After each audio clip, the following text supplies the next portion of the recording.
शमूएल ने क्या किया? शमूएल ने अगाग को, जो आतंकवादी राजा था, उसके टुकड़े टुकड़े कर दिए।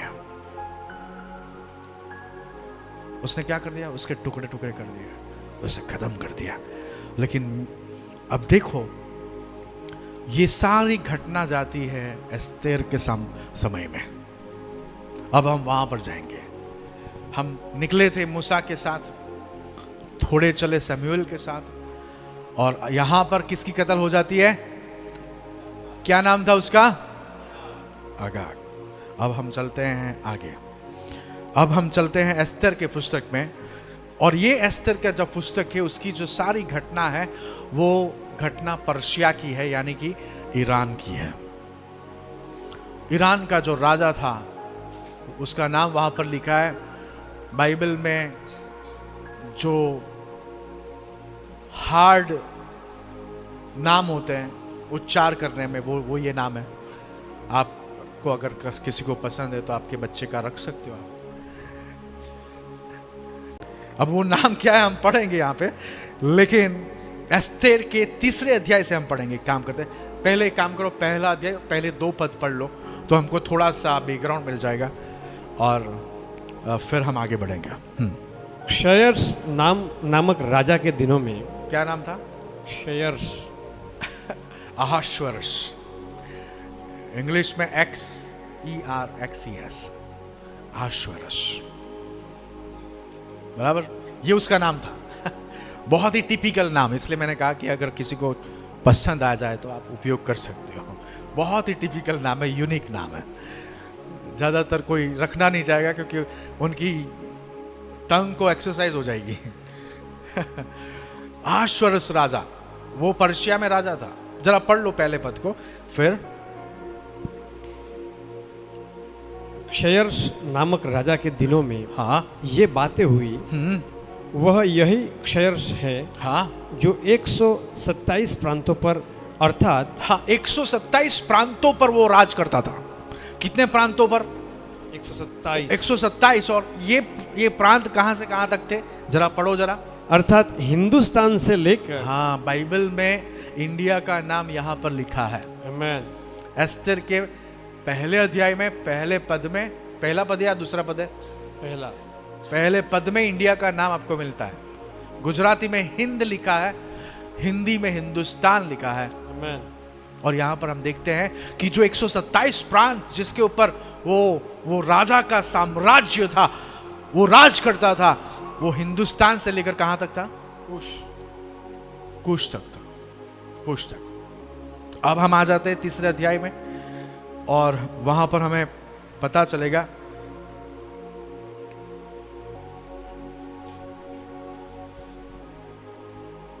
आगे पढ़ो पहले पद से। एस्तेर उसके 3 अध्याय पहले पद से पढ़ेंगे हम। इन बातों के बाद, हाँ, यानी कि वहां पे कुछ घटनाएं घटती है जो हमारे अभी इंटरेस्ट में नहीं है। हमारा फोकस है अमालेक के ऊपर, और अमालेक में हमको राजा मिलता है। उसका नाम क्या था? क्या था? अगाग। याद रखना, जरूरी है याद रखना। अब ये ध्यान से सुनना कि वो अमालेक पर्शिया में पहुंच गया है। वो अमालेक कहां पहुंच गया है? पर्शिया में, ईरान में पहुंच गया है। हिंदी में फारस कहते हैं उसे, फारस। पढ़ो जरा क्या लिखा है। इन बातों के बाद, हाँ, राजा क्षयर्ष ने अपने अगागी हमदाता के पुत्र। सब बोलो मेरे साथ करो। कौन आ गया यहाँ पे? अगागी हमदाता। हामान होगा, क्या लिखा है? हमदाता के पुत्र, हाँ, हामान को उच्च पद दिया। लेकिन ये हामान जो है, उसका पूर्वज कौन है? अगाग, अगागी। यानी कि वो जो अगाग अमालिक का राजा था, उसका बीज पर्शिया में है। समझ रहे हो आप? आज का ईरान। अब देखा कितने लोग को आश्चर्य हो रहा है। नई बातों को सीख रहे आप। देखो, बाइबल एक ऐसी पुस्तक है जिसकी संपत्ति कभी कभी खत्म नहीं होती है। मेरी वाइफ सोफिया मुझे कई बार कहती है कि भाई आपने इतने सारे मैसेजेस दे दिए, अब क्या बताओगे? और मैं कहता हूं कि ये संपत्ति अखुट है, ये कभी खत्म नहीं होगी, कभी खत्म नहीं होगी। No one can explain everything, no one. हर रोज हमारे पास नया होता है, एवरी डे। अब देखो, ईरान के अंदर यानी पर्शिया के अंदर अहश्वरस, एक्सरस और जो राजा का नाम है, मुझे भी बोलना नहीं आता है उसका नाम, लेकिन वो राजा अब एक लीडर को चुनता है जिसका पूर्वज कौन है? अगागी। अगाग। फिर से पढ़ो वो भाग को तो सब लोगों को क्या पता चले क्या लिखा है। बहुत इंपॉर्टेंट है, हमको एक बार तालियां बजानी चाहिए कि परमेश्वर का वचन कितना अद्भुत है। परमेश्वर के वचन के लिए वहां पे लिखा है, अगागी हमदाता के पुत्र हमान। अगागी हमदाता के पुत्र हमान। पढ़ो जरा, आप भी पढ़ो। इन बातों के बाद, इन बातों के बाद क्या हुआ? राजा क्षयर्स ने हाँ, अगागी हमदाता के पुत्र अगागी हमदाता के पुत्र हामान को उच्च पद दिया। उच्च पद दिया, प्रमोशन, ऊपर चढ़ाना, एलिवेट करना। Ayatollah Khamenei, Ali, that is mean elevate.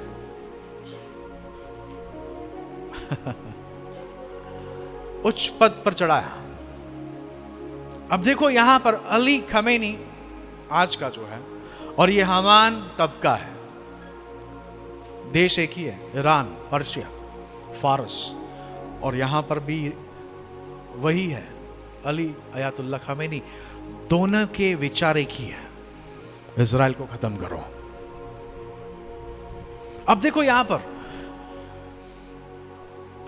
ये जो अगागी हमान है, हमदाता का बेटा हमान, उसे उच्च पदवी दी जाती है। फिर क्या होता है? आगे पढ़ो। और उसको महत्व देकर, उसे बहुत ही महत्व दिया गया। 127 प्रांतों का राजा एक व्यक्ति को जब महत्व देता है, तब उसका हवा में उड़ना शुरू हो जाता है। इसका हमान का भी यही हाल हुआ। आगे पढ़ो, क्या हुआ? उसके लिए उसके साथी हाकिमों के हाँ, सिंहासनों से ऊंचा सिंहासन ठहराया। देखा, जो जो मंत्री थे उनके सिंहासन थे, लेकिन हमान का जो सिंहासन था उनके सिंहासन से एलिवेटेड था। अली एलिवेटेड। फिर आगे पढ़ो जरा। राजा के सब कर्मचारी, हाँ, जो राजभवन के फाटक में रहा करते थे, हाँ, वे हामान के सामने झुककर दंडवत किया करते थे। जब हामान वहां से चलता था तो लोग उससे क्या करते थे? झुकते थे। लेकिन एक इंसान नहीं झुकता था, उसका नाम था मोर्दखाई। और वो मोर्दखाई कौन था? यहूदी था। वो कौन से कुल से था? बिन्यामीन कुल से था। पढ़ो आगे। क्योंकि राजा ने उसके विषय में ऐसी ही आज्ञा दी थी। फिर परंतु मोर्देकई न तो झुकता था, मोर्दखाई ना तो झुकता था, फिर न उसको दंडवत करता था, ना उसे दंडवत करता था। फिर तब राजा के कर्मचारी, हाँ, जो राजभवन के फाटक में रहा करते थे, हाँ, उन्होंने मोर्देकई से पूछा, तू राजा की आज्ञा को क्यों उल्लंघन करता है? फिर जब वे उसके प्रतिदिन ऐसा ही करते रहे, हाँ, और उसने हाँ, उनकी एक न मानी, तब उन्होंने यह देखने की इच्छा से, हाँ, कि मोर्देकई की यह बात चलेगी कि नहीं, हाँ, हामान को बता दिया। हामान को उन्होंने बता दिया, उनसे रहा नहीं गया कि भाई वो मोर्दखाई जो है ना, वो जब आप गुजरते हैं तब वो झुकता नहीं है। बहुत बड़ा प्रॉब्लम है, वो राजा की आज्ञा को नहीं मानता है। अब मोर्दखाई को पता लग गया था कि ये अगागी है, अमालेकी, आतंकवादी है। क्यों मैं झुके उसे? वाई? उसे पता लग गया था मोर्दखाई को। देखो, हम मोर्दखाई के बारे में थोड़ा देख लेते हैं। इधर उस बात को मार्क करके रखे, कहां पर हम रुके। अगले चैप्टर में चले जाए, एस्तेर के 2 अध्याय और 5वें पद में। मैंने जितना भी आपको याद रखने कहा है याद रखना, ओके? पढ़ो जरा एस्तेर उसका 2 अध्याय 5वां पद।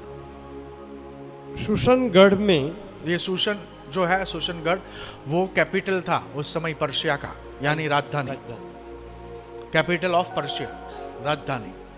जैसे गुजरात की कैपिटल गांधीनगर और इंडिया की कैपिटल न्यू दिल्ली, उसी तरह से शूशनगढ़ वो पर्शिया का कैपिटल था। फिर आगे, शूशनगढ़ में मोर्दकै नामक एक यहूदी रहता था। हाँ, उसका नाम मोर्दकाई था। कौन सी कौम का था? यहूदी था। फिर जो कीश नाम के एक बिन्यामीनी का, हाँ, कीस नाम के बिन्यामीनी का परपोता था। वो अगागी था। हमान कौन था? अगागी, अमालिक का बीज। और यहां पर यानी कि पीढ़ियां में साउल के कुल को एक और मौका दिया जाता है, क्योंकि साउल कौन से कुल का था? बेन्यामीन कुल का था। लेकिन उसने गलती क्या की थी? कल्प्रिट को जिंदा छोड़ दिया। अब यहां पर एक और अवसर है, रिपीट, हिस्ट्री रिपीट्स। हम ईरान में अभी एस्तेर और मोर्दकाई और हामान के साथ। देखो, पढ़ो आगे, अब वापस आ जाओ। यानी आपको पता चल गया ना कि ये कौन था। पढ़ो जरा। अब वापस हम कौन से, उसने उनको बता दिया था, हाँ, कि मैं यहूदी हूँ। हाँ, और ये भी बता दिया भाई मैं यहूदी हूँ, मैं किसी के सामने झुकता नहीं। फिर आगे, जब हामान ने देखा, हाँ, कि मोर्दकै नहीं झुकता और न मुझको दंडवत करता है, ना दंडवत करता है, तब हामान बहुत ही क्रोधित हुआ। हाँ, उसका क्रोध बहुत बढ़ गया। फिर क्या हुआ आगे? उसने केवल मोर्दकै पर हाथ उठाना, अपनी मर्यादा से कम जाना। हाँ, लेकिन ये जो हामान था ना, उसने अपना गुस्सा कंट्रोल कर लिया, क्योंकि ये बहुत षड्यंत्रखोर था। उसने बोला कि भाई ये सिर्फ एक को नहीं मारूंगा मैं, इसकी पूरी कौम को मारूंगा मैं। ये मुझे झुकता नहीं है, मेरा दंडवत नहीं करता है, देख लूंगा मैं। उस दिन उसने कुछ नहीं बताया, उसे डांटा भी नहीं कि भाई तू राजा के आज्ञा को मानता क्यों नहीं है, मैं ऑफिसर हूं, मैं अधिकारी हूं, अथॉरिटी हूं, क्यों नहीं झुकता। वो चुपचाप वहां से चला जाता है। और फिर क्या करता है, आगे पढ़ो। क्योंकि उन्होंने हामान को यह बता दिया था, हाँ, कि मोर्दकै किस जाति का है। फिर इसलिए हामान ने, हाँ, क्षयर्ष के साम्राज्य में रहने वाले, हाँ, वो साम्राज्य में यानी 127 प्रांत में, हिंदुस्तान से लेकर कूश तक 127 प्रांत में रहने वाले सभी यहूदियों को खत्म करने की योजना बना दी। कौन बना रहा है योजना? हामान। कौन था वो? अगागी, यानी अमालिक। परमेश्वर ने क्या किया था? पीढ़ी से पीढ़ी तक मैं अमालिक के साथ लड़ता रहूंगा। एस्तर के समय में भी हामान को जिसने मारा वो परमेश्वर था, और हमारे समय में भी हामान था।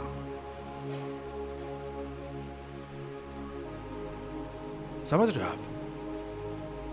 हम पढ़ेंगे आगे, फिर हम जाएंगे वहां पर।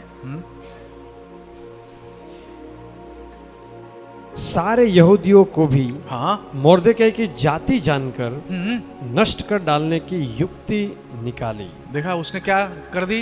युक्ति निकाली। और हम नहीं देखते हैं एस्तर का पूरा वो पढ़ना, आप मैं जो जरूरी है वो मैं पढ़वाऊंगा बाद में आपको। लेकिन उसने फिर राजा के साथ बातचीत करके एक कायदा बनवा दिया। उसने एक दिन तय करवा दिया जिस दिन को पूरी यहूदी कौम को मारने की आज्ञा दे दी गई। पता है हिटलर की क्या इच्छा थी? सारे यहूदियों को खत्म कर दो। हिटलर कहां पर मरा? उसने भी आत्महत्या की।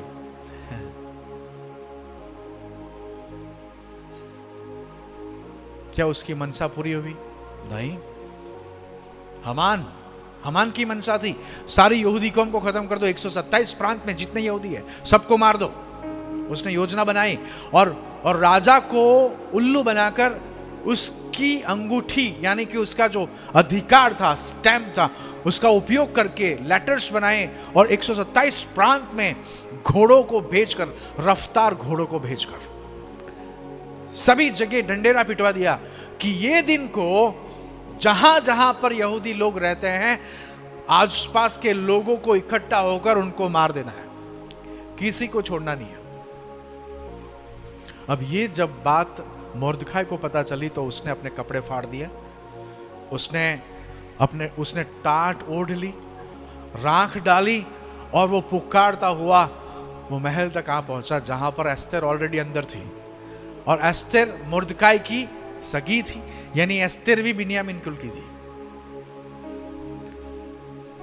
राजा को पता नहीं था कि एस्तेर भी यहूदी है, क्योंकि वो बात गुप्त रखी गई थी। मोर्दखाई ने बताया था कि इस बात को आपको गुप्त रखना है, बताना नहीं है। लेकिन हम जानते हैं कि आगे जब एस्तेर 3 दिन प्रार्थना करती है, उपवास करती है, मोर्दखाई की सूचनाओं को ध्यान में लेते हुए वो फिर राजा के अनुग्रह को पाने के लिए 2026 अनुग्रह का वर्ष है, अबंडेंट ग्रेस। जब एस्तेर उपवास और प्रार्थना के बाद राजा की हजूरी में जाती है, वहां पर ऐसा नियम था कि जब तक राजा बुलाता नहीं है उसकी रानी भी उसके सामने जा नहीं सकती, और अगर वो गई तो एक ही दंड, मौत। बिन बुलाया मेहमान यानी उसकी मौत। लेकिन वो प्रार्थना और उपवास के साथ गई, तब उसने सोने का दंड ऐसे खड़ा किया, यानी मैं तुझे अनुग्रह देता हूं, तुझे मौत नहीं मिलेगी। और एस्तेर फिर राजा को बताती है कि ऐसा ऐसा है, पूरी योजना उसे बताई जाती है राजा को। तब राजा को पता चलता है ऐसा। उसी दौरान हामान क्या करता है, मोर्दखाई को मारने की योजना बनाता है कि जिस दिन ये दिन आएगा तो मोर्दखाई जो मेरे सामने नहीं झुकता उसको मैं खुद के घर में फांसी दूंगा। तो वो 50 हाथ ऊंची क्या बनाता है, एक काम करो एस्तेर उसका 5वां अध्याय और 10 पद से पढ़ो जरा।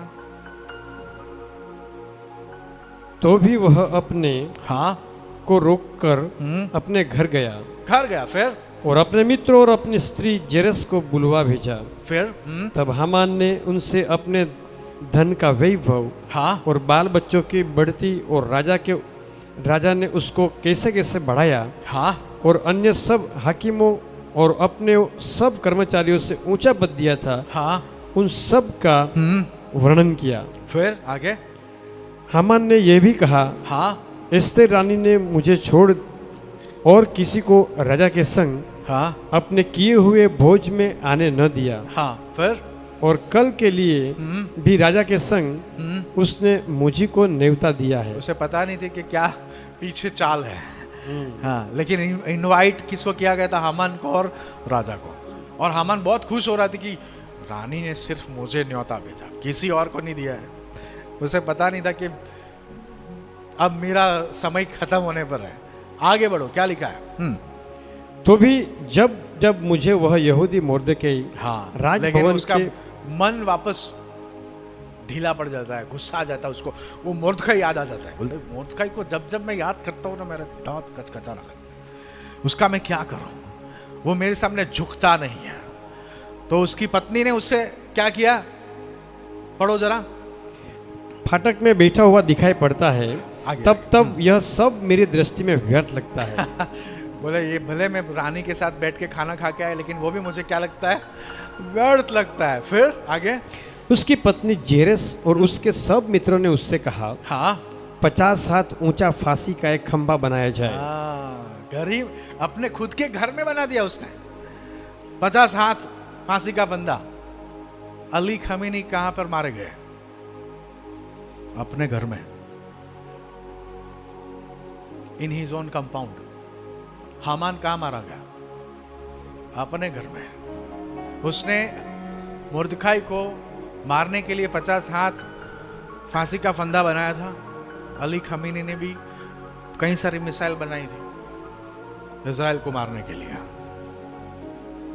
वही रीजन बन गया क्योंकि अमेरिका ने इज़राइल को सपोर्ट क्यों किया, इसलिए क्योंकि उनके एक्सिस्टेंस का खतरा था। बार बार इज़राइल एक ही बात कहता रहा कि भाई हमारे अस्तित्व का खतरा है, क्योंकि ये हम सबको खत्म करना चाहते हैं। और ये आज की बात नहीं है, हिटलर यही चाहता था, हमान यही चाहता था, अली खमेनी यही चाहता था। और देखो 50 हाथ ऊंची फांसी बनाई। हम आगे बढ़ते हैं। एस्तेर उसका 7वां अध्याय 9 और 10 पद। एस्तेर 7वां अध्याय 9 और 10 पद। तब राजा के सामने उपस्थित रहने वाले हाँ खोजों में से हरवोना नामक एक ने हाँ राजा से कहा, क्या कहा? हामान के यहाँ 50 हाथ ऊंचा फांसी का एक खंबा खड़ा है, फिर जो उसने मोर्दकै के लिए बनाया है। हाँ, मोर्दकै के लिए बनाया। राजा को बात पता लग गई अब तो कि हामान युक्ति से काम कर रहा है, और उसने मोर्दकै को मारने के लिए, जिसने मेरी जान बचाई थी, क्योंकि मोर्दकै ने एक वक्त राजा पर जो खतरा था उसको टलवा दिया था, क्योंकि उसको पता चल गया था कि राजा को मारने की योजना चल रही है, और मोर्दकै ने वो बातमी सैनिकों को दे दी थी। तो ये बात अब राजा को पता चल गई, तो क्या हुआ? आगे पढ़ो। जिसने राजा के हित की बात कही थी, हाँ, राजा ने कहा, हाँ, उसको उसी पर लटका दो। देखा हामान को उसने जो फांसी बनाई थी उसी पर उसे क्या कर दिया गया? जो परमेश्वर के लोगों के लिए फांसी बनाते हैं उनको उसी फांसी पे लटकना पड़ता है। अगर आप कोई युक्ति बना रहे हो परमेश्वर के लोगों के खिलाफ, तो समझ लो वो युक्ति हमारे खिलाफ नहीं है, आपके खिलाफ है। यदि आप हमारे जान के पीछे पड़े हो तो समझ लो आप हमारी नहीं, आपकी जान के पीछे पड़े हो।